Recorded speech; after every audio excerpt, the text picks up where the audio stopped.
तो dear students, आज के लेक्चर में हम चाइनीज़ रिमाइंडर थ्योरम को डिस्कस करेंगे।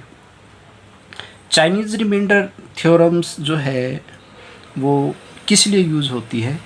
चाइनीज़ रिमाइंडर थ्योरम से हम जो है वो सेट ऑफ कॉन्ग्रुएंसेस को सोल्व करते हैं। जैसे मान लो, सपोज़ करो मेरे पास जो है x is congruent to a1 mod m1, ये मेरे पास एक कॉन्ग्रुएंस है।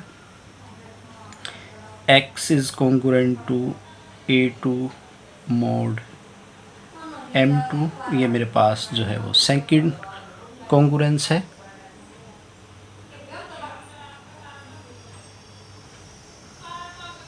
And x is congruent to a3 mod m3, ये मेरे पास थर्ड कॉन्ग्रुएंस है। तो इन तीनों कॉन्ग्रुएंसेस को मिला करके ये मेरे पास है एक सेट ऑफ कॉन्ग्रुएंसेस। अब ये जो सेट ऑफ कॉन्ग्रुएंसेस है, मुझे इसका एक कॉमन सॉल्यूशन फाइंड आउट करना है। मुझे एक ऐसा x फाइंड आउट करना है, मींस मुझे एक ऐसा positive integer x find out करना है जो पहले कॉन्ग्रुएंस को भी सेटिस्फाई करे, दूसरे कॉन्ग्रुएंस को भी सेटिस्फाई करे और तीसरे कॉन्ग्रुएंस को भी सेटिस्फाई करे। इसको हम दूसरे वर्ड में ऐसा कह सकते हैं कि मुझे एक ऐसा x फाइंड आउट करना है कि जिसको मैं m1 से डिवाइड करूं तो रिमाइंडर a1 आए, m2 से डिवाइड करूं तो रिमाइंडर a2 आए और m3 से मैं डिवाइड करूं तो रिमाइंडर a3 आए। तो ये जो सेट ऑफ कॉन्ग्रुएंसेस है, इसका जो कॉमन सॉल्यूशन है x, जो positive integer, least positive integer जो इन तीनों कॉन्ग्रुएंसेस को सेटिस्फाई करेगा, वो हमें फाइंड आउट करना है। अब वो पॉजिटिव इंटीजर फाइंड आउट करने के लिए हमारे पास चाइनीज़ रिमाइंडर थ्योरम जो है वो इस सेट ऑफ कॉन्ग्रुएंसेस का सॉल्यूशन कैसे फाइंड आउट करते हैं, कैसे वो लीस्ट पॉजिटिव इंटीजर हम फाइंड आउट करेंगे, इसका प्रोसीजर जो है हमें चाइनीज़ रिमाइंडर थ्योरम बताती है। तो पहले हम चाइनीज़ रिमाइंडर थ्योरम का प्रोसीजर समझेंगे और उसके बाद फिर हम जो है इससे के ऊपर जो बेस्ड है वो एक न्यूमेरिकल सोल्व करेंगे। तो अगर मान लो, सपोज करो मेरे पास जो है ये सेट ऑफ कॉन्ग्रुएंसेस गिवन है। फॉर एग्जांपल के तौर पे मैंने ये 3 कॉन्ग्रुएंसेस ले लिए। तो चाइनीज़ रिमाइंडर थ्योरम क्या कहती है? चाइनीज़ रिमाइंडर थ्योरम ये कहती है कि इफ़ m1 m2 m3, ये जो mode m1 mode m2 mode m3, ये जो m1 m2 m3 हैं, अगर ये आपस में आर को प्राइम टू ईच अदर, को prime to each other,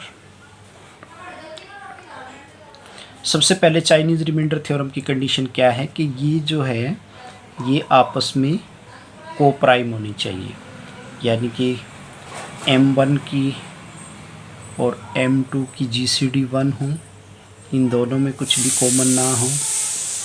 m2 m3 की GCD 1 हो और m1 m3 की GCD 1 हो। अगर ये आपस में को प्राइम हैं तो चाइनीज़ रिमाइंडर थ्योरम ये कहती है कि हमारे पास ये जो सेट ऑफ कॉन्ग्रुएंसेस है, इसका एक यूनिक सॉल्यूशन हमें ज़रूर मिलेगा। अब वो यूनिक सॉल्यूशन हम कैसे फाइंड आउट करेंगे, उसको फाइंड आउट करने का जो प्रोसीजर है, इसमें हम सबसे पहले क्या करेंगे, इन तीनों की m1 m2 m3 की प्रोडक्ट करेंगे और इसको मैं नाम दूंगा m का। इन तीनों की प्रोडक्ट को करने के बाद जो मेरे पास आएगा उसको मैं m कह दूँगा। और फिर मैं डिफ़ाइन करूँगा, यानी कि कैपिटल M1 कैसे मेरे पास डिफ़ाइन होगा, मैं कैपिटल M को M1 से डिवाइड कर दूँगा।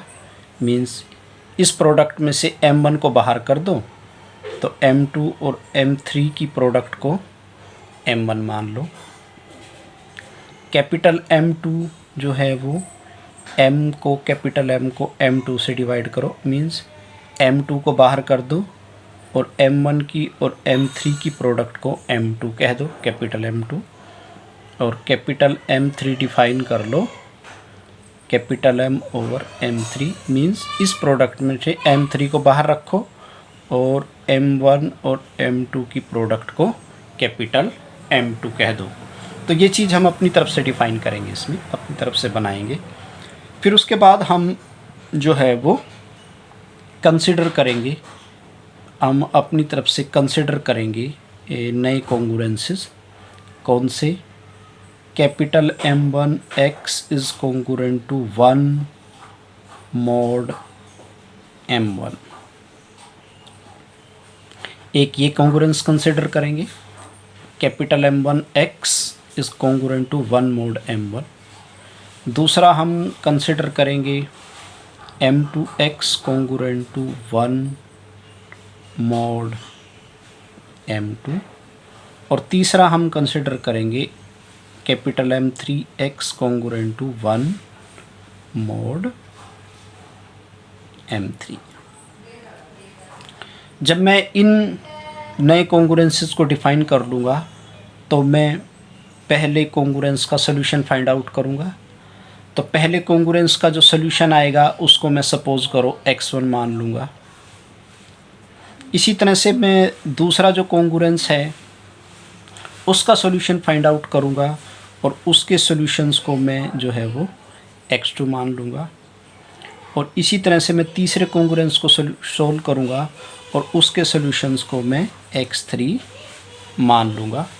तो मैं यहाँ से इन कॉन्ग्रुएंसेस को सोल्व करके x1, x2, x3 find out कर लूँगा। मीन्स पहले जो कॉन्ग्रुएंस का जो सॉल्यूशन है उसको मैंने x1 कह दिया, दूसरे कॉन्ग्रुएंस का जो सॉल्यूशन है उसको मैंने x2 कह दिया और तीसरे कॉन्ग्रुएंस का जो सॉल्यूशन है उसको मैंने x3 कह दिया।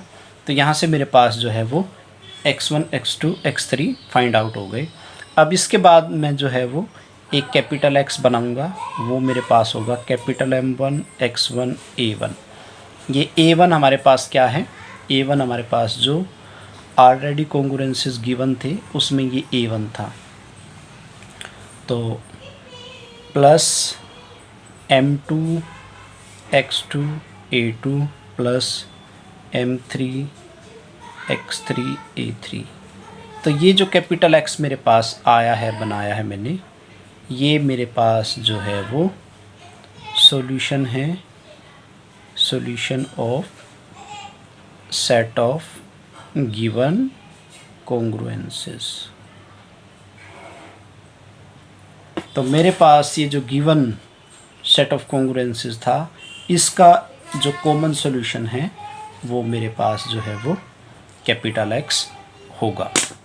तो अब इस प्रोसीजर को हम जो है वो एक न्यूमेरिकल के ऊपर जो है वो अप्लाई करके देखते हैं। तो चलिए हम चाइनीज़ रिमाइंडर थ्योरम से रिलेटेड एक न्यूमेरिकल को सोल्व कर लेते हैं।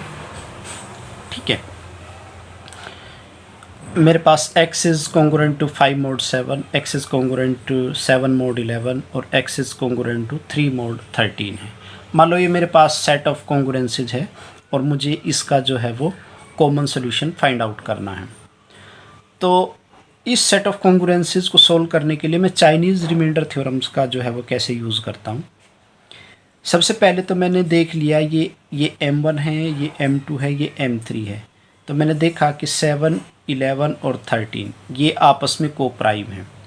7 और 11 में कुछ कॉमन नहीं है, 11 और 13 में कुछ कॉमन नहीं है, 7 और 13 में कुछ कॉमन नहीं है। तो इट मीन्स ये आपस में को प्राइम है। अगर ये आपस में को प्राइम है तो चाइनीज़ रिमाइंडर थ्योरम जो है वो एप्लीकेबल है और चाइनीज़ रिमाइंडर थ्योरम से इस सेट ऑफ कॉन्ग्रुएंसेस का सॉल्यूशन निकल सकता है। तो सबसे पहले स्टेप में मैंने क्या किया, m बनाया। m मेरे पास है 7, 11 और 13, इन सब की मैंने जो है वो प्रोडक्ट कर ली, ये मेरे पास आई 101। ठीक है, इसके बाद मुझे m1 अपनी तरफ से डिफ़ाइन करना है। m1 जब मैं डिफ़ाइन करूँगा तो मैं इसमें से पहले वाले को, इनके 7 को छोड़ दूँगा और 11 की और 13 की मल्टीप्लाई करूँगा, तो ये मेरे पास 143, ये मेरा m1 बन गया। जब मैं m2 बनाऊँगा तो मैं 11 को छोड़ दूँगा, तो 7 की और 13 की मल्टीप्लाई करूँगा, तो ये मेरे पास 91 बन गया। और m3 में मैं क्या करूँगा, 13 को स्किप कर दूँगा और 7 की और 11 की प्रोडक्ट कर दूँगा, ये मेरे पास 77 बन गया। अब मैं क्या करूँगा, अपनी तरफ से मैं एक कॉन्ग्रुएंस डिफ़ाइन करूँगा। कौन सा, m1 x is congruent to 1 mod m1, ये वाला।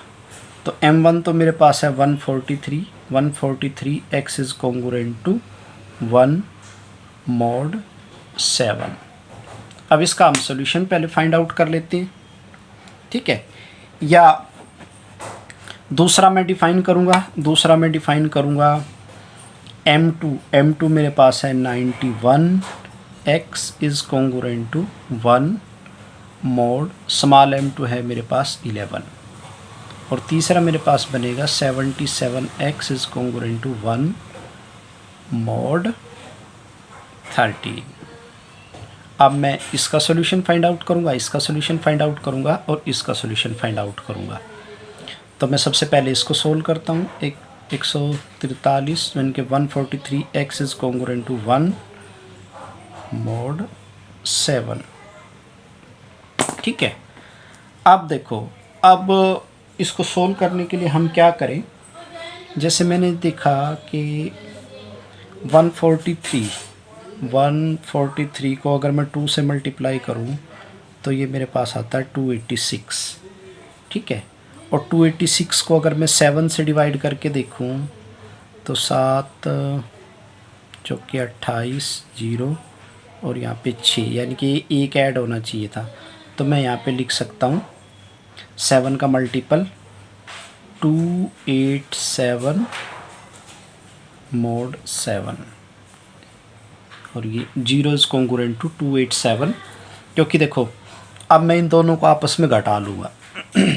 जब मैं इन दोनों को आपस में घटाऊँगा तो ये मेरे पास आएगा 143 x इज़ कॉन्ग्रुएंट टू, ये मेरे पास बन जाएगा 286, क्योंकि 143 जो है वो 286 को काट देगा, और वो भी माइनस का, क्योंकि जब 1 में से 287 घटाएंगे तो ये माइनस 286 रहेगा mod 7। और ये मेरे पास आ गया x इज़ कॉन्ग्रुएंट टू 143 से इसको काट दो, ये मेरे पास रहेगा -2 mod 7। अब ये यहाँ पे जो है ना हमारे पास नेगेटिव आ गया, तो नेगेटिव आ गया तो हमें इसको पॉजिटिव में कन्वर्ट करना है। तो पॉजिटिव में कन्वर्ट करने के लिए मैं क्या करूँगा, 0 इज़ कॉन्ग्रुएंट टू 5 mod 7। अब इन दोनों को सब्ट्रैक्ट कर दो, x is congruent to -7 mod 7। ठीक है,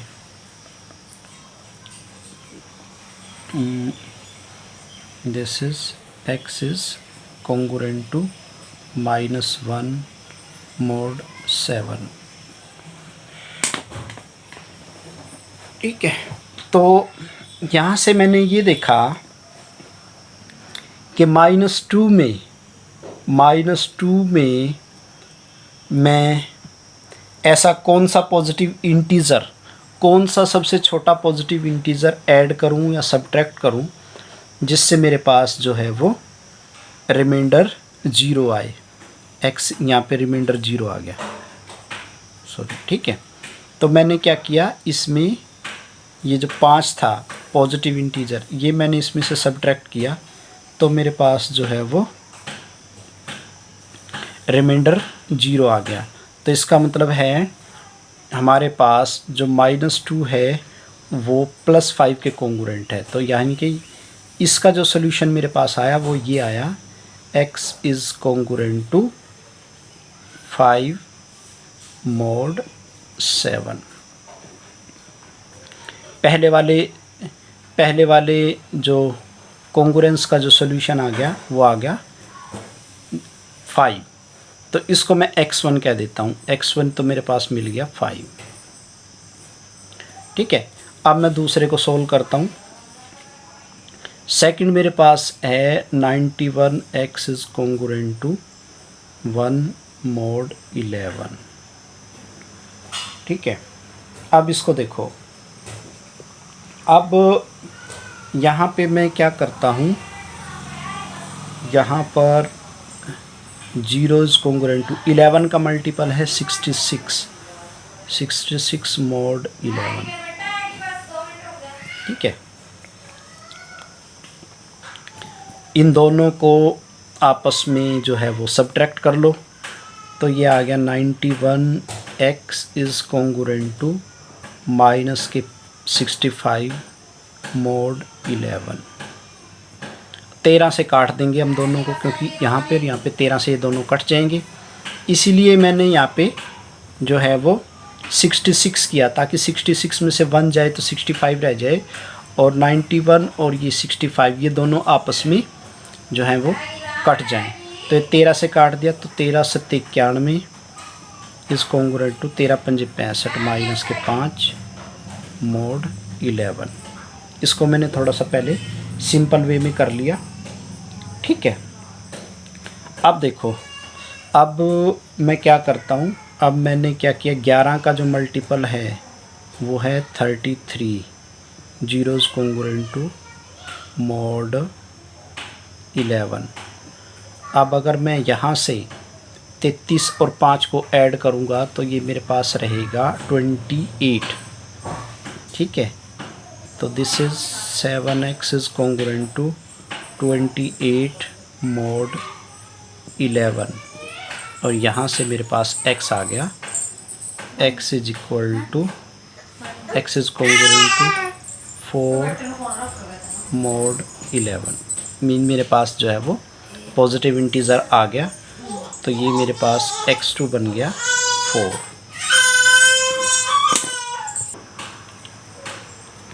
इसके बाद मेरा जो थर्ड कॉन्ग्रुएंस है वो रह गया, वो है मेरे पास 77x is congruent to 1 mod 13। अब यहाँ से देखो, तो मैं क्या करता हूँ, इसको ना पहले मैं 2 से मल्टीप्लाई कर लेता हूँ। तो ये मेरे पास आ गया 154x is congruent to 2 mod 13। ठीक है, अब देखो, अब मैंने क्या किया, 0 इज़ कॉन्ग्रुएंट टू 156 mod 13। देखो 156 को जो है वो 13 डिवाइड करता पूरा 13 एकम 13, 13 दूनी 26। तो 156 में से 2 जाएंगे तो 154 रह जाएंगे, और 154 से 154 कट जाएगा। इसीलिए मैंने सबसे पहले इसको यहाँ पे 2 से मल्टीप्लाई किया था। 2 से मल्टीप्लाई करने के बाद यहाँ पे 154 बन गया, और मैंने यहाँ पे जो है वो 156 और 2 का जो डिफरेंस है 154 आएगा, तो उससे ये आपस में कैंसल आउट हो जाएंगे। तो इसको, इन चीज़ों को हम थोड़ा सा डिफरेंट तरीक़ों से सोल्व कर सकते हैं, तो इसमें आपको ज़्यादा कंफ्यूज होने की ज़रूरत नहीं है।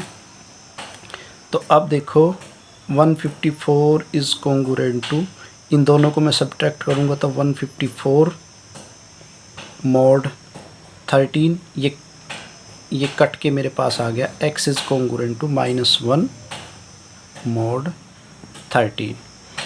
अब ये माइनस में है, तो मुझे इसको जो है वो लीस्ट पॉजिटिव बनाना है।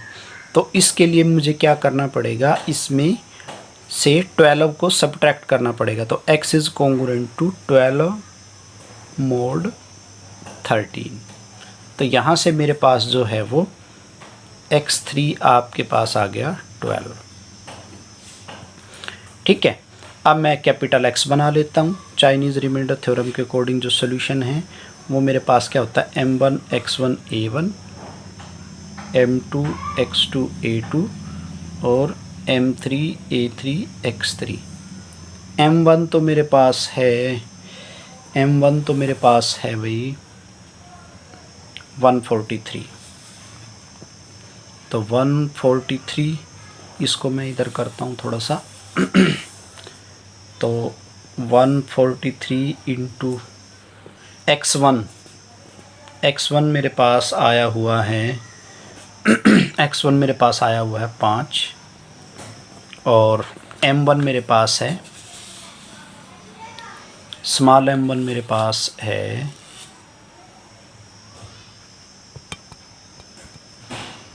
स्मॉल M1 मेरे पास है 7।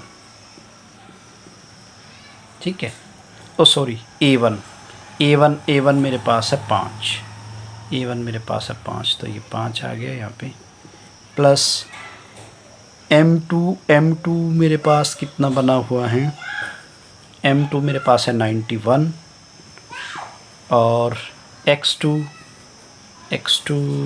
मेरे पास है भाई, X2 मेरे पास है 4 और X2 मेरे पास है 4 और A2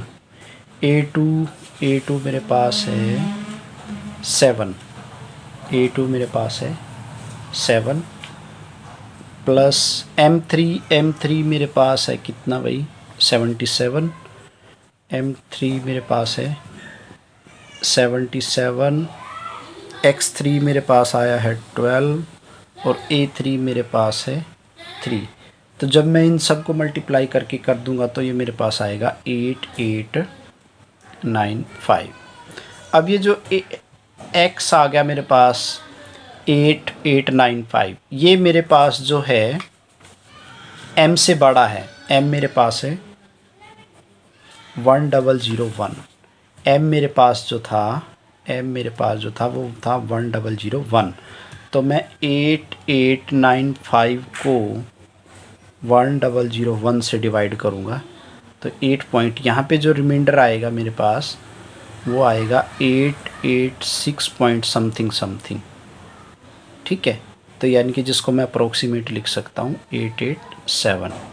तो X is congruent to 887 mod 101। ये मेरे पास जो है वो रिक्वायर्ड सॉल्यूशन है इस सेट ऑफ कॉन्ग्रुएंसेस का। तो चाइनीज़ रिमाइंडर थ्योरम से आपको इस तरह से जो है इस क्वेश्चन को सोल्व करना है।